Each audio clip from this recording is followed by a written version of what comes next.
Welcome to Chillin' 101. We hope this video helps.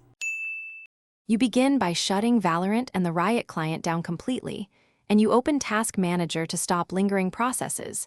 This prevents conflicts when reinstalling components. Next, run disk cleanup and clear %temp% plus the Riot game's cache to remove corrupted files.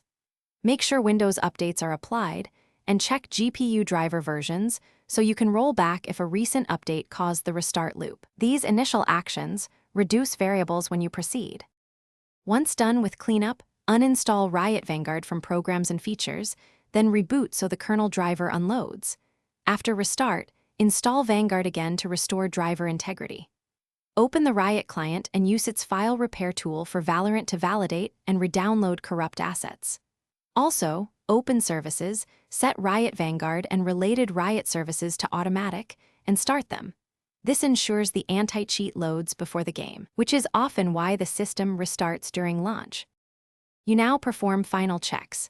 Boot Windows in a clean boot state and disable overlays like Discord, OBS, or third-party monitoring tools, then try launching Valorant to see if the restart stops.